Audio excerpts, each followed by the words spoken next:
अरविंद केजरीवाल का ऐलान, 5000 युवाओं को देंगे हेल्थ ट्रेनिंग।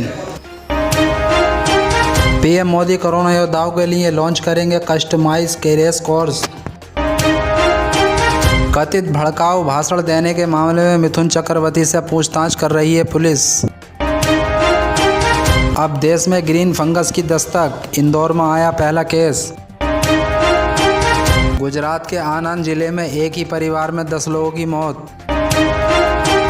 अमरोहा में आधार कार्ड में हेरा फेरी करके नाबालिग बेटी की कराई शादी, 4 पर मुकदमा दर्ज।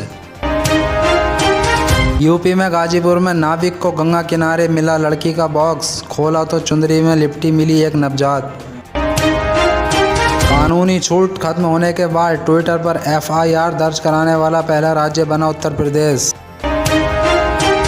आज भाजपा में होगी एक और बड़े नेता की एंट्री, विधानसभा चुनाव से पहले देश में हलचल।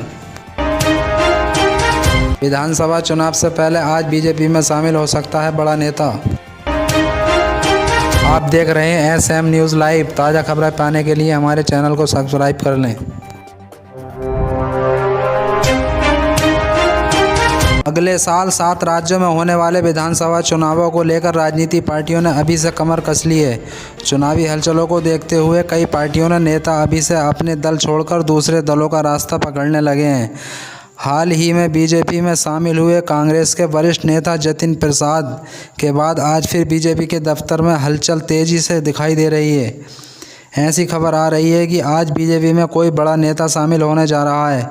अभी तक ये जानकारी नहीं मिली है कि बीजेपी में जो नेता शामिल होने जा रहा है वो कौन है और किस पार्टी का है। उत्तर प्रदेश के अमरोहा में मुख्यमंत्री सामूहिक विवाह योजना के अंतर्गत किसान ने आधार कार्ड में हेरा फेरी कराकर अपनी नाबालिग बेटी का विवाह करा दिया। शिकायत में आरोप सही पाए जाने के बाद पुलिस ने 4 लोगों के खिलाफ दर्ज मुकदमा कार्रवाई शुरू कर दी है। पुलिस सूत्रों ने आज ये कहा कि थाना रजबपुर इलाके के निवासी रजबीर सिंह का आरोप है।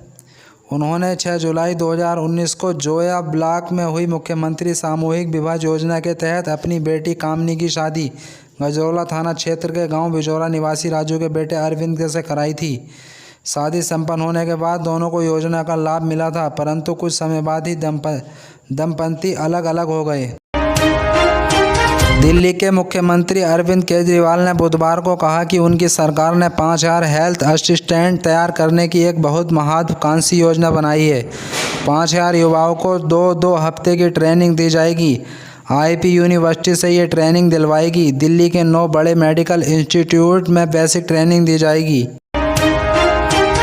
गुजरात के आनंद जिले के तारापुर के पास एक सड़क हादसे में ही परिवार के 10 लोगों की मौके पर ही मौत हो गई। कार में एक बच्चे समेत 10 लोग सवार थे, जिसे तेज रफ्तार से आ रहे ट्रक ने टक्कर मार दी थी। पुलिस अधिकारी ने जानकारी दी। पुलिस अधिकारी ने बताया कि कार से शवों को निकालने और उनकी पहचान करने की कोशिश की जा रही है। पश्चिम बंगाल चुनाव प्रचार के दौरान विवाद भाषण को लेकर कोलकाता पुलिस अभिनेता और बीजेपी नेता मिथुन चक्रवर्ती से पूछताछ कर रही है। उनके खिलाफ मानिकलता पुलिस स्टेशन में केस दर्ज है। बीजेपी में शामिल होने के बाद चुनावी मंच से उन्होंने कहा था, मैं एक नंबर का कोबरा हूँ, डसूंगा तो तुम फोर्टू बन जाओगे। मैं गरीबों की लड़ाई लड़ना चाहता हूँ। मैं राजनीति नहीं मनुष्य नीति करता हूँ। कोरोना महामारी के दौरान कोरोना फ्रंट लाइन वर्कर्स ने अग्रणी भूमिका निभाई है। अब पीएम मोदी शुक्रवार को उनके लिए स्टाइमर्स कोर्स की शुरुआत करेंगे। कोरोना की वजह से वीडियो कॉन्फ्रेंसिंग के जरिए इसे लॉन्च किया जाएगा। इसके तहत 26 राज्यों में 111 केंद्र खोले जाएंगे। देश भर के 1 लाख कोविड योद्धाओं की प्रतिभा और कौशल को और बढ़ाया जाएगा। प्रधानमंत्री कार्यालय की तरफ से ये जानकारी सामने रखी गई। देश में अब ग्रीन फंगस ने दस्तक दी। मध्य प्रदेश के इंदौर में पहला मामला सामने आया। 36 वर्ष से एक मरीज इससे पीड़ित है। मरीज के फेफड़ों की जांच में एक हरे रंग का फंगस मिला। कोरोना के बाद देश के अलग अलग हिस्सों में black fungus, white fungus, yellow fungus के मरीज मिले हैं, लेकिन देश में ये पहली बार है जब कोई ग्रीन फंगस का मरीज मिला है। नए आईटी नियमों का पालन न करने को लेकर ट्विटर पर भारत की ओर से बड़ी कार्रवाई की गई है। अब ट्विटर से भारतीय आईटी एक्ट की धारा 79 के तहत मिली कानूनी कार्रवाई से छूट को खत्म कर दिया गया है। कानूनी संरक्षण खत्म होते ही उत्तर प्रदेश ट्विटर के खिलाफ फेक न्यूज़ को लेकर केस दर्ज करने वाला पहला राज्य बन गया है। एक अधिकारी के मुताबिक 26 मई से ट्विटर को मिली कानूनी छूट खत्म हो चुकी है।